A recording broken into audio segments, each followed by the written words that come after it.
সন্দেশখালিতে ক্ষোভ থামছে না কিছুতেই। দফায় দফায় সন্দেশখালি ছুটে যাচ্ছেন ডিজিপি রাজীব কুমার। কার্যত তেড়ে আসছেন গ্রামবাসীরা। এতদিন কোথায় ছিলেন আপনারা? শেখ শাহজাহানের ভাই সিরাজের বিরুদ্ধে অভিযোগ ঘিরে উত্তপ্ত হয়ে ওঠে ঝুপখালি। অগ্নিগর্ভ পরিস্থিতি তৈরি হয় বের মজুদ 2 নম্বর গ্রাম পঞ্চায়েতে। আর এই পরিস্থিতিতে সন্দেশখালিতে 9টি জায়গায় জারি রইল 144 ধারা। শুক্রবার দুপুরের দিকে সন্দেশখালির বেরমজুরের বটতলায় নতুন করে বিক্ষোভ দানা বাঁধে।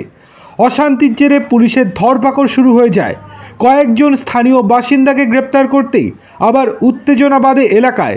উচ্চ মাধ্যমিক পরীক্ষার্থীকে আটক করা হয়েছে বলে অভিযোগ তুলেছেন বাসিন্দারা। রাস্তায় গাছের গুঁড়ি ফেলে অবরোধ শুরু করেন তারা। মহিলা পুলিশ দিয়ে বিক্ষোভকারীদের ঠেলে সরানোর পর উত্তেজনা আরও বেড়ে যায়। পুলিশ গায়ে হাত তুলেছে বলে অভিযোগ করেন স্থানীয় মহিলারা। রাস্তায় বেরিয়ে এসে বিক্ষোভ শুরু করেন স্থানীয় মহিলারা। ধৃতদের নিয়ে যাওয়ার চেষ্টা হলে রাস্তায় শুয়ে পড়ে বাধা দেন গ্রামবাসী মহিলারা। এই দিনই সন্দেশখালিতে শেখ শাহজাহান ঘনিষ্ঠ তৃণমূল নেতা অজিত মাইতির বাড়িতে ভাঙচুর শুরু করেন স্থানীয় বাসিন্দারা। বাড়িতে ঢুকে তৃণমূল নেতার ওপর চড়াও হন স্থানীয়রা। চড় মেরেছেন স্থানীয় বাসিন্দারা। অভিযোগ করেছেন এডিজি দক্ষিণবঙ্গকে অজিত মাইতি।